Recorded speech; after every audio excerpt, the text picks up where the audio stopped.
I wandered far away from God. Now I'm coming home. The paths of sin too long I've tried. Lord, I'm coming home. Coming home, coming home, never more to roam. Open wide thy arms of love, Lord, I'm coming home. In the name of the Father, and of the Son, and of the Holy Spirit. Amen.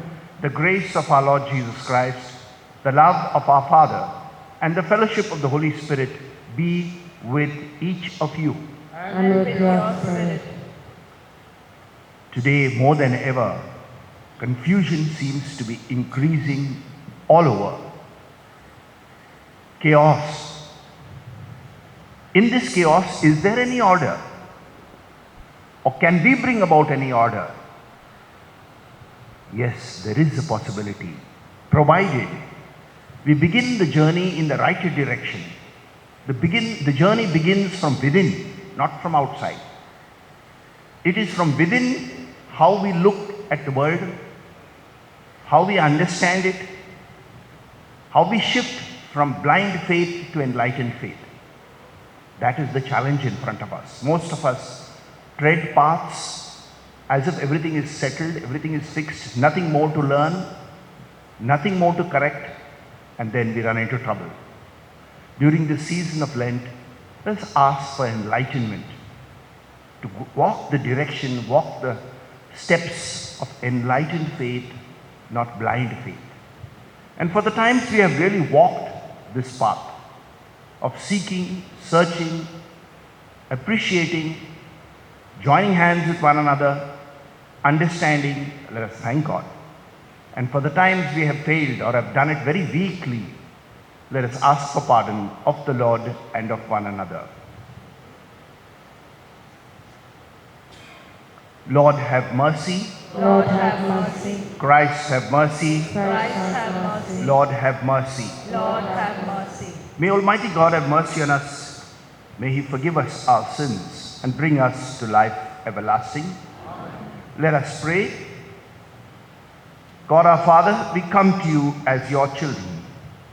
You who cause the minds of the faithful to unite in a single purpose, grant your people to love what you command and to desire what you promise, that amid the uncertainties of this world, our hearts may be fixed on that place where true gladness is found, through our Lord Jesus Christ, your Son, who lives and reigns with you in the unity of the Holy Spirit, one God, forever and ever. Amen. Please be seated. A reading from the book of Genesis.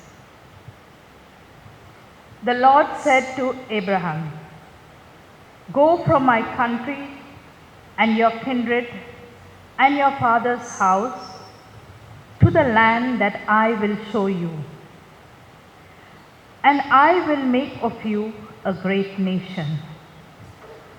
And I will bless you and make your name great, so that you will be a blessing. I will bless those who bless you, and him who curses you I will curse. And by you all the families of the earth shall bless themselves." So Abraham went as the Lord had told him. The word of God.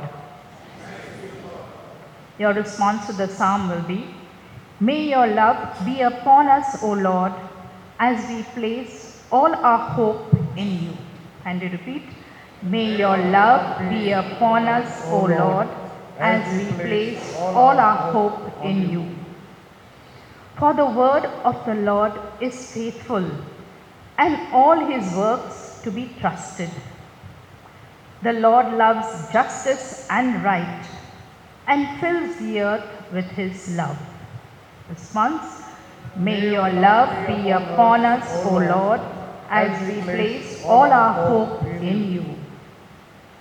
The Lord looks on those who revere him, on those who hope in his love, to rescue their souls from death, to keep them alive in famine. Response: May your love be upon us, O Lord, as we place all our hope in you. Our soul is waiting for the Lord. The Lord is our help and our shield. May your love be upon us, O Lord, as we place all our hope in you. Response: May your love be upon us, O Lord, as we place all our hope in you. A reading from the second letter of St. Paul to Timothy. Do not be ashamed then of testifying to our Lord, nor of me, his prisoner, but take your share of suffering for the gospel in the power of God, who saved us and called us with a holy calling, not in virtue of our works, but in virtue of his own purpose and the grace which he gave us in Christ Jesus ages ago.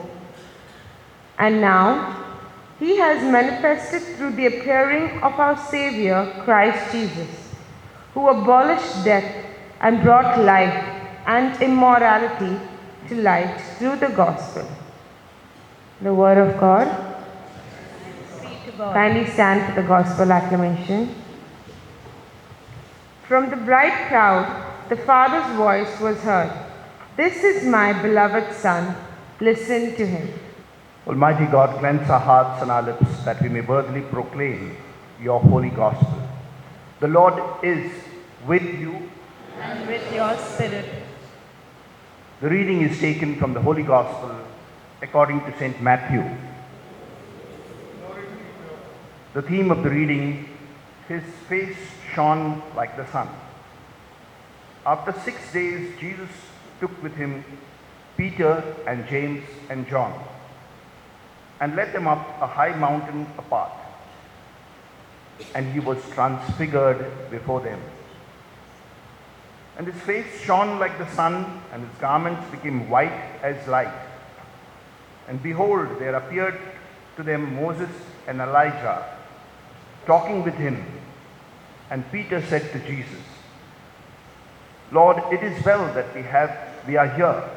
If you wish, I will make 3 booths here, one for you, one for Moses, and one for Elijah. He was still speaking when lo, a bright cloud overshadowed them, and a voice from the cloud said, This is my beloved Son, with whom I am well pleased. Listen to him.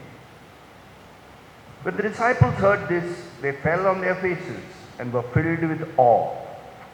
But Jesus came and touched them, saying, Rise and have no fear. And when they lifted up their eyes, they saw no one but Jesus only. And as they were coming down the mountain, Jesus commanded them, Tell no one the vision until the Son of Man is raised from the dead. The Gospel of the Lord. Praise you, Lord Jesus Christ.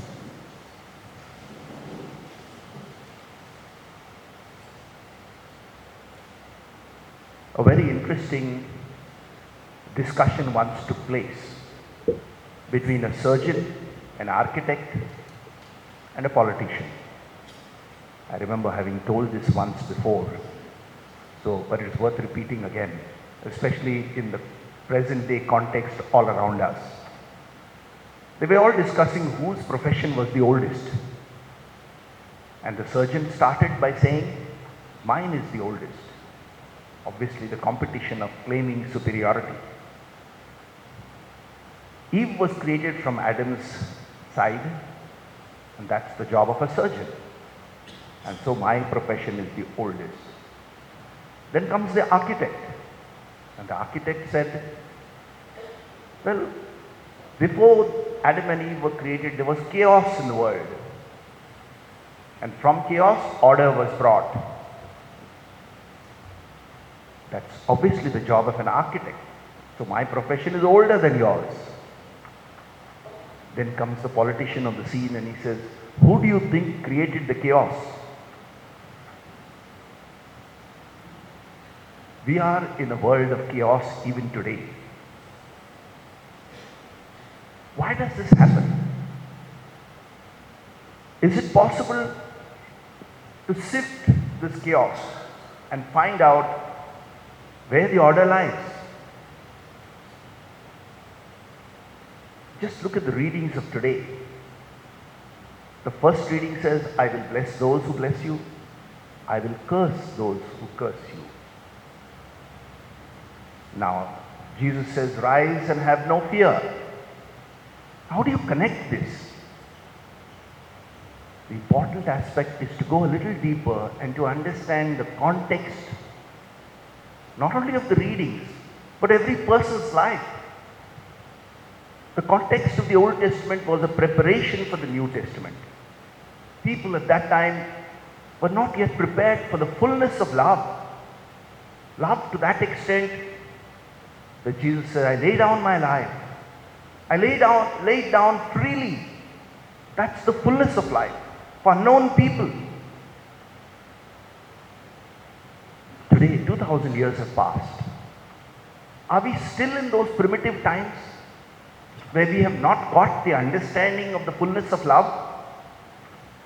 To a large extent, the answer is yes. We are surrounded by so much of superstition. We are surrounded by so much of uncertainty, so many fears around us. And then we want to hold on to something. Recently, we know what has happened. The coronavirus has shaken up the whole world. More than 3,000 people are killed. Some take it very lightly, some take it too seriously. Instead of shaking hands now, we are supposed to do the namaste. Or, as the papers say, the elbow touch, the ankle touch. Other things are coming in. What we had so freely is practically disappearing in front of us. Though, of course, even the church in Bombay has given instructions that till Easter Sunday, some norms will be implemented for a short period of time. What is it telling us? It is telling us a very important lesson. If we do not value what we possess, it may be taken away. And then it's too late to lament about it.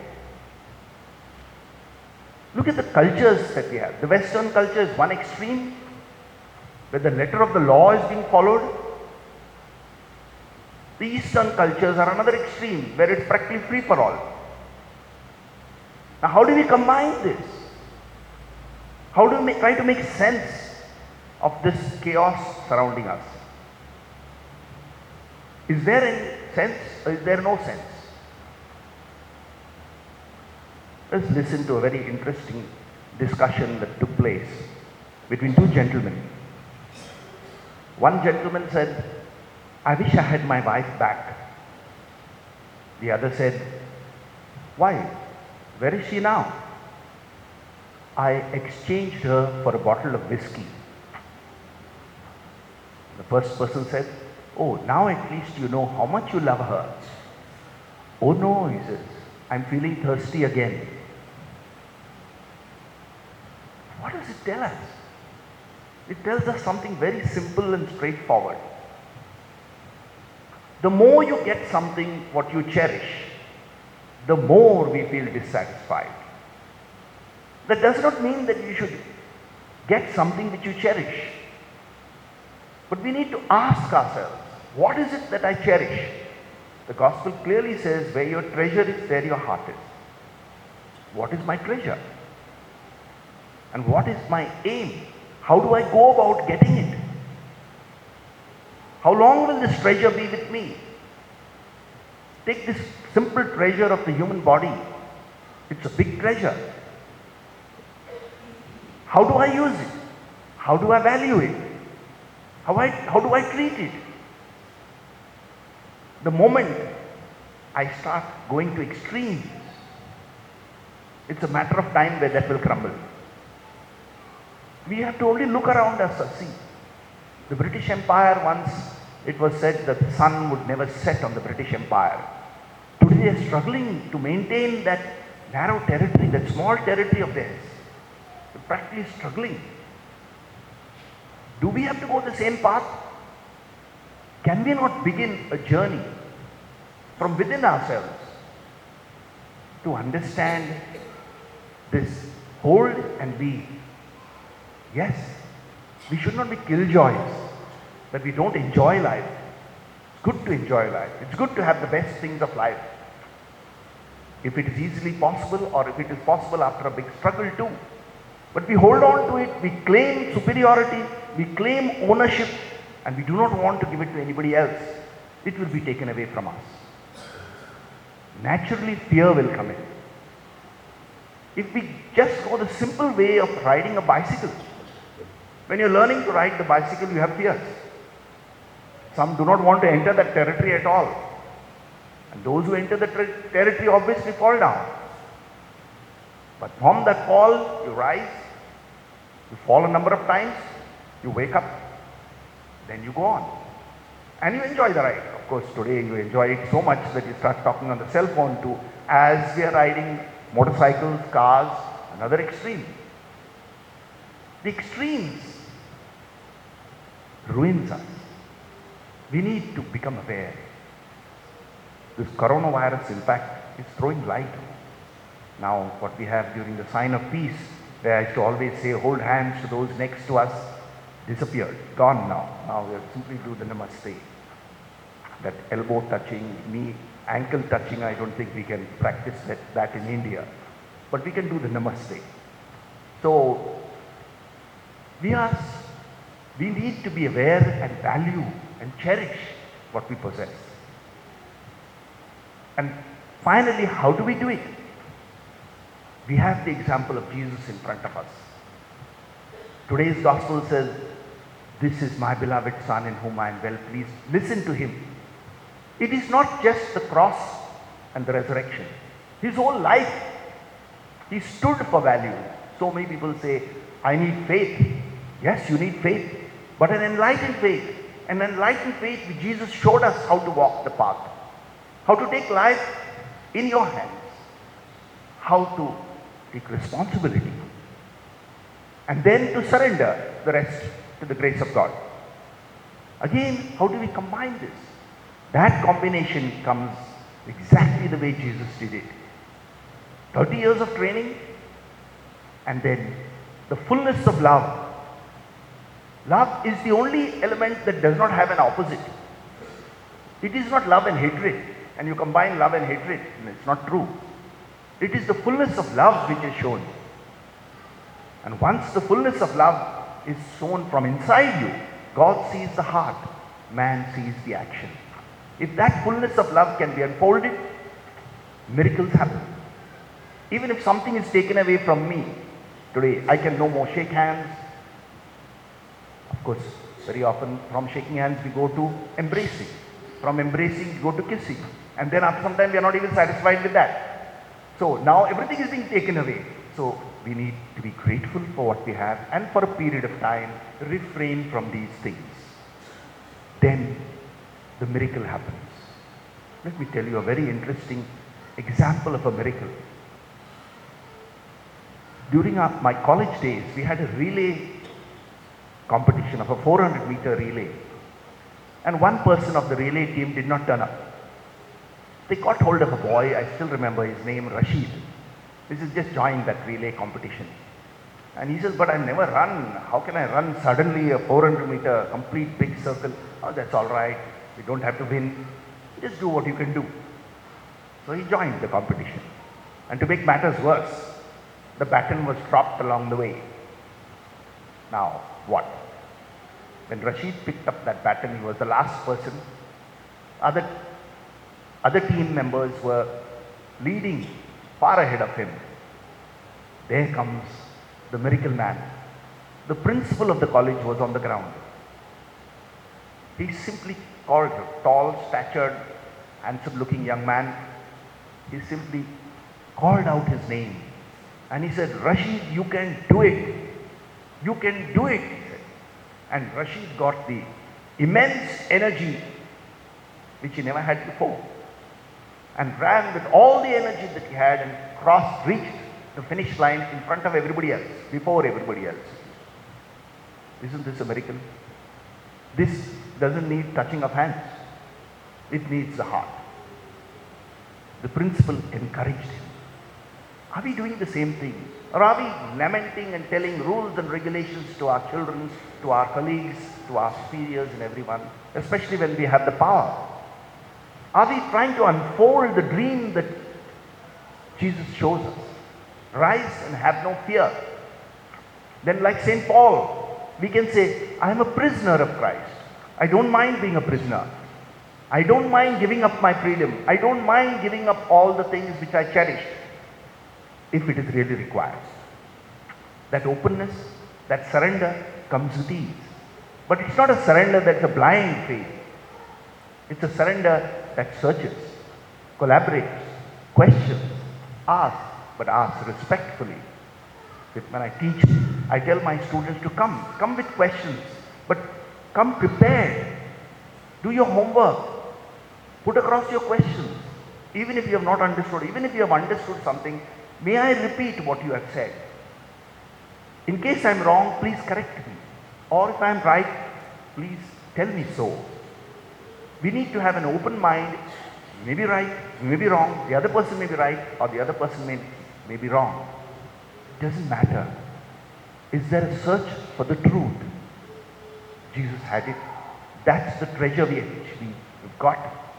So freely given to us with the labor and the efforts of so many people down the line, 2000 years ago, and valid till today. It is love that combines both these extremes, both these opposites. All the chaos in the world can be resolved. It is possible if we can forget about holding on to something which may be relevant or may not be relevant in our own lives. Let us pray for this gift of trusting, of surrendering, of possessing the depth of faith, of an enlightened faith, so that we have the grace of God coming through us to one another and through one another to us.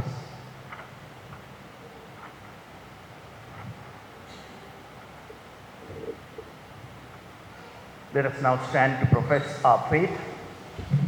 I believe in one God, the Father Almighty, maker of heaven and earth, of all things visible and invisible. I believe in one Lord Jesus Christ, the only begotten Son of God, born of the Father before all ages, God from God, light from light, true God from true God, begotten not made, consubstantial with the Father. Through him all things were made. For us men and for our salvation, he came down from heaven, and by the Holy Spirit was incarnate of the Virgin Mary, and became man. For our sake he was crucified under Pontius Pilate. He suffered death and was buried, and rose again on the third day, in accordance with the Scriptures. He ascended into heaven, and is seated at the right hand of the Father. He will come again in glory to judge the living and the dead, and his kingdom will have no end. I believe in the Holy Spirit, the Lord, the giver of life, who proceeds from the Father and the Son, who with the Father and the Son is adored and glorified, who has spoken through the prophets. I believe in one holy Catholic and Apostolic Church. I confess one baptism for the forgiveness of sins, and I look forward to the resurrection of the dead and the life of the world to come. Let us now present our petitions and intentions, trusting in the mercy and the kindness of the Lord to help us and to be with us and to enable us also to experience that He is with us. Let your response be, Lord, transform our lives. Please repeat. Lord, transform our lives. For the Pope, the bishops, the clergy, and the religious, that as leaders of the Church, they may intimate Jesus, who came to serve and not to be served. We pray, Lord, transform our lives. For Christians all over the world, that they may use the period of Lent to ponder over their status as followers of Christ and bring about the necessary change and transformation into their lives. We pray, Lord, transform our lives. For all people of good will, that assisted by the Spirit of God, they may realize that life is a gift of God and that it should be lived in a manner that is pleasing to God. We pray, Lord, transform our lives. That God may show mercy and kindness towards human beings who are His children, irrespective of which religion they belong to and what they profess. We pray, Lord, transform our lives. For all of us present in this Eucharistic assembly, that enlightened by the Word of God, we may hold fast to our faith in Jesus, who is the ever-present and everlasting Lord of heaven and earth. We pray, Lord, transform our lives. We pray very specially for the victims of this coronavirus. More than 3,000 people have been killed. And also the others who are suffering. We pray that there be a cure, that the researchers design something so that the whole universe may be freed from this malaise, and that we too be protected and experience the power of God coming into our lives. For this, let us pray to the Lord. Lord, transform our lives. We also pray from two extremes. One is panic, the other is indifference. Some don't bother, some get frightened. But both these extremes be avoided, and we know to do what is expected of us. For this, let us pray to the Lord. Lord, transform our lives. Let us silently pray for our own personal intentions.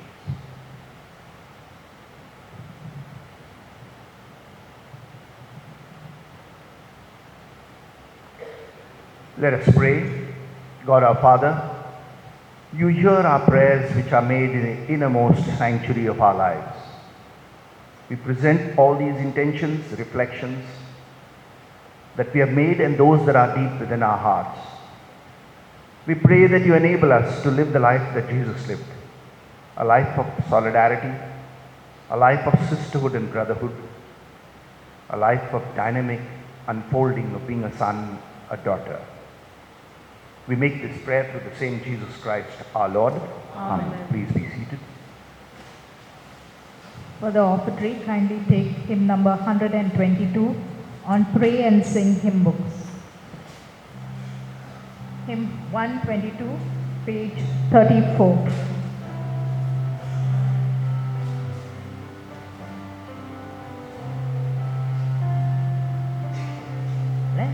Let's now, O Heavenly Father, your people gather round you here at this altar,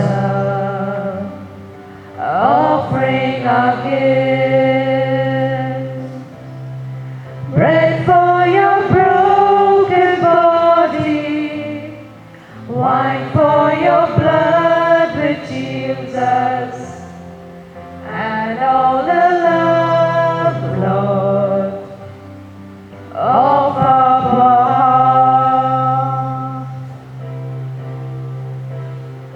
We, your people, with grateful hearts we ask you,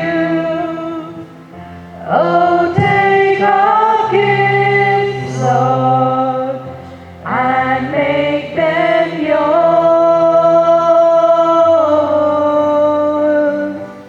Bless thou, O Heavenly Father, your people gather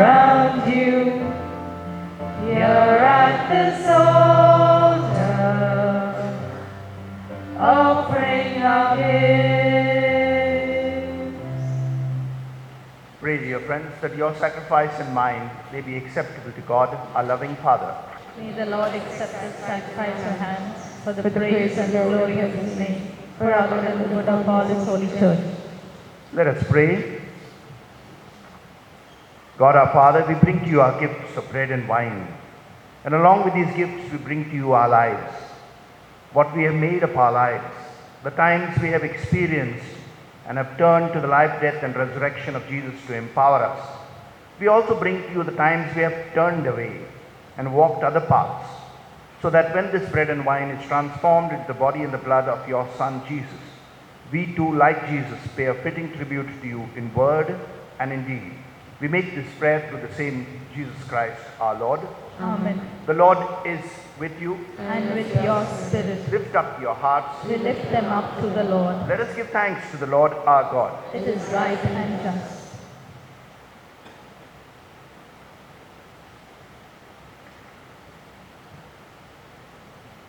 It is truly right and just, our duty and our salvation, always and everywhere, to give you thanks, Father most holy, through your beloved Son, Jesus Christ. When we look at the history of the world, we find you created us in love.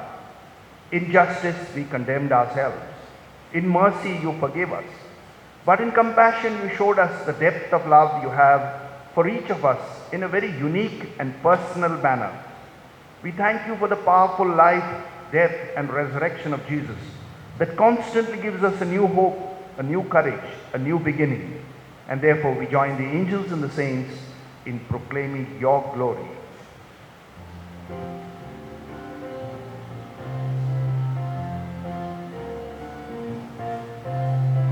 Holy, holy, holy Lord, God of power and God of might, heaven and the earth are full of your glory. Hosanna in the highest, Hosanna in the highest, Hosanna in the highest.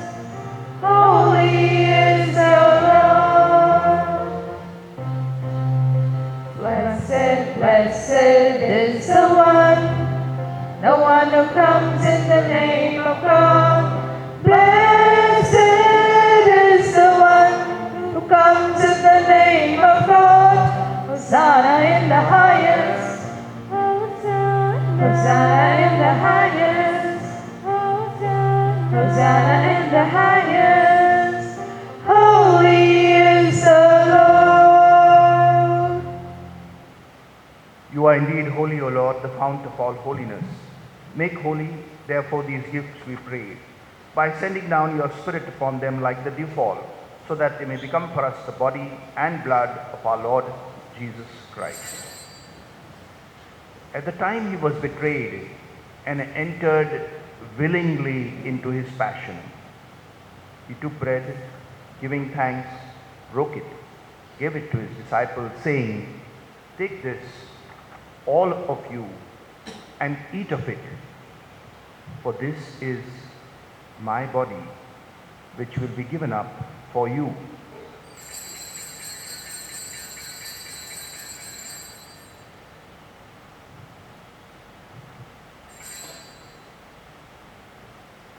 In a similar way, when supper was ended, he took the chalice, and once more giving thanks, gave it to his disciples, saying, "Take this, all of you, and drink from it, for this is the chalice of my blood, the blood of the new and eternal covenant, which will be poured out for you and for many for the forgiveness of sins.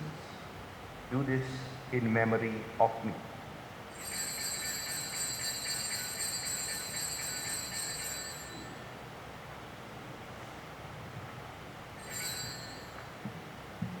What a beautiful gift we have here in the form of this bread and wine is the precious body and the blood of Jesus, who comes not to condemn us, not to take stock of our sins, to heal us, to show us his immense love, so that we in turn heal one another. Let us proclaim the mystery of faith. Save us, Savior of the world, for by your cross and your resurrection, you have set us free. Therefore, as we celebrate the memorial of his life, death, and resurrection, we offer you, Lord, the bread of life and the chalice of salvation, giving thanks that you have held us worthy to be in your presence and minister to you. Humbly we pray that partaking of the body and the blood of Jesus, we may be gathered into one by the Holy Spirit.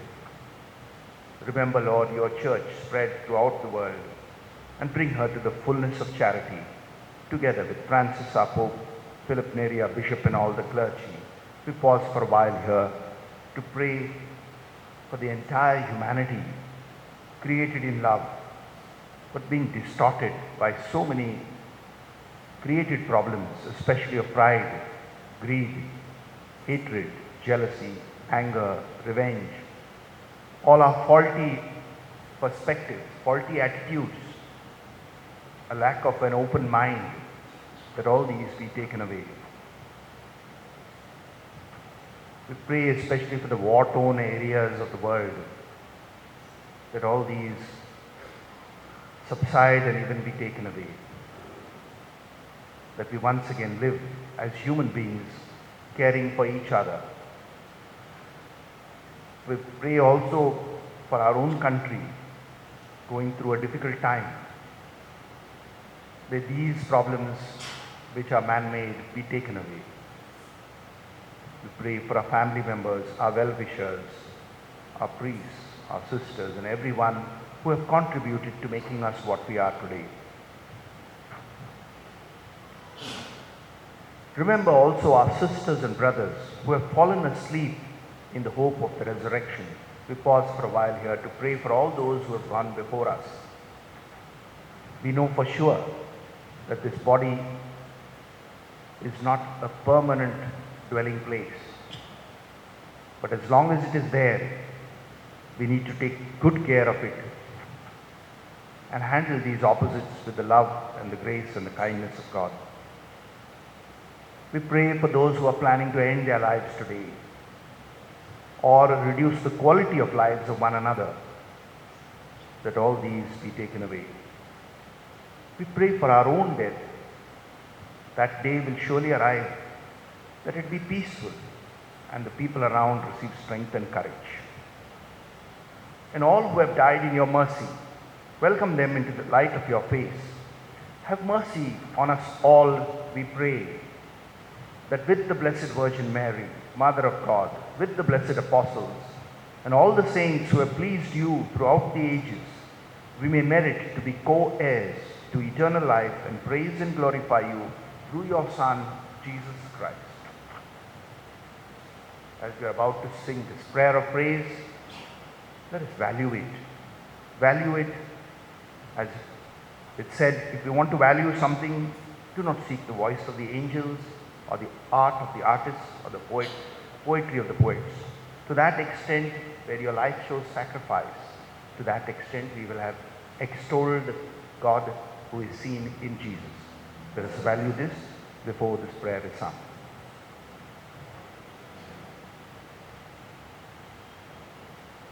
Through him, with him, in the unity of the Holy Spirit, all glory and honor is yours, Almighty Father, forever and ever. Amen.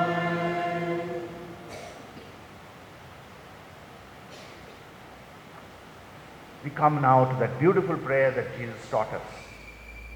Even though we will not be holding hands with each other, yet in our hearts, let us hold hands with the entire human race, especially the victims of so much of violence, so much unnecessary bloodshed, and pray for the God who is the Father of all. As in Hindi it says, Sabka Malik Ek Hi Hai, that this Father reveals himself to us, and we allow himself to reveal him to us as we say the prayer that Jesus taught us. Our Father, who art in heaven, hallowed be thy name. Thy kingdom come, Thy will be done on earth as it is in heaven. Give us this day our daily bread, and forgive us our trespasses, as we forgive those who trespass against us. And lead us not into temptation, but deliver us from all evil. Now we pray for deliverance. Deliverance, in order to be delivered, we need to be strengthened. Strengthened from all temptations, strengthened from the, at times, difficult world that we face. Deliver us, Lord, from every evil and grant us peace in our day. In your mercy, keep us free from sin and protect us from all unhealthy anxieties, worries, tensions, fears, as we wait in joyful hope for the coming of our Savior, Jesus Christ. For the kingdom and the power and the glory are yours, for now and forever. We may now pray for peace. Peace which seems to be disappearing, especially today as they celebrate the International Day of Women. The women who are exploited in many parts of the world, who are considered inferior. That all this be taken away and there be a lasting peace, a peace based on respect. Respect for every human being, especially the weaker sections of society. Lord Jesus Christ, you said to your apostles, I leave you peace. My peace I give you. Look not on our sins, but on the faith of your church and the faith of all of us gathered here, and grant us the peace and the unity of your kingdom where you live forever and ever. Amen. The peace of the Lord be with you always. And with us. Let us offer one another the joyful peace of the Lord.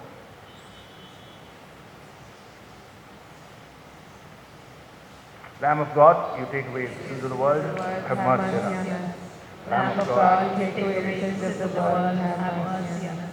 Lamb of God, you take away the sins of the world, grant us peace.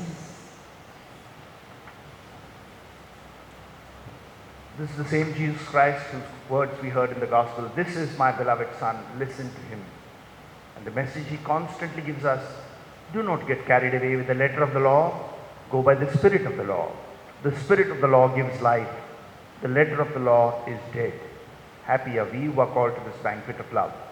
Lord, I'm not worthy to enter thy home. Only say thy word, and my soul shall be healed. For his blood of Lord Jesus Christ, bring us to life everlasting.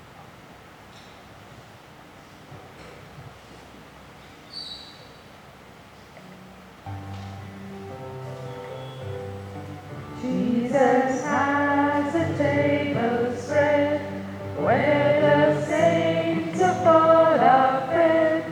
He invites his chosen people, come and dine. With his smile he doth feed and supply your every need. Oh, 'tis sweet to sup with Jesus all the time. Come and dine, the Master calleth, come and dine. You may feast at Jesus' table all the time. He who fed the multitude turned the water into wine. To the hungry calleth now, come and dine. The disciples came to learn, that's obeying Christ's command. For the Master called unto them, come and dine. There they found their heart's desire, bread and fish upon the fire. Thus he satisfied the hungry in his time. Come and dine, the Master calleth, come and dine. You may feast at Jesus' table all the time. He who fed the multitude turned the water into wine. To the hungry calleth now, come and dine.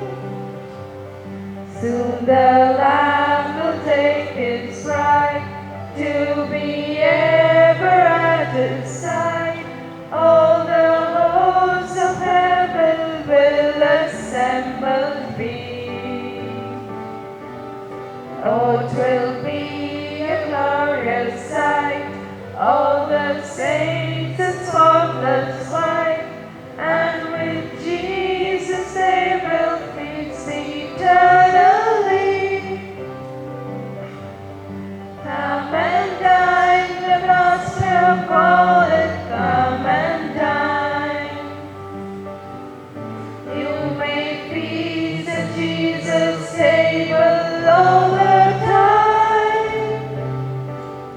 He who fed the multitude, turned the water into wine, to the hungry call it now, come and dine. The younger generation, we need to support them, encourage them, and not ignore them. So I'm sure they will respond even better off. And all the others too, the collection made, the readers, the sacristian, the notices which were read just now. All of us need to support each other and be open enough to bring about some more meaningful methods by either correcting certain things or affirming certain things. Let us stand for the final prayer and blessing. Let us pray. God our Father, we thank you for constantly nourishing us in the ever-changing now. As we conclude this Eucharistic celebration, we pray that you enable us to carry forward the life, death and resurrection in our lives in this ever-changing now moment. Continue to be with us and help us to be with you and with one another. We make this prayer through the same Jesus Christ our Lord. Amen. The Lord is with you. And may Almighty God bless us all, the Father, the Son and the Holy Spirit. Amen. Go in peace to love and serve the Lord and one another. Thanks be to God. The sessional hymn, please take hymn number 262 on page 82 of the Pray and Sing hymn books.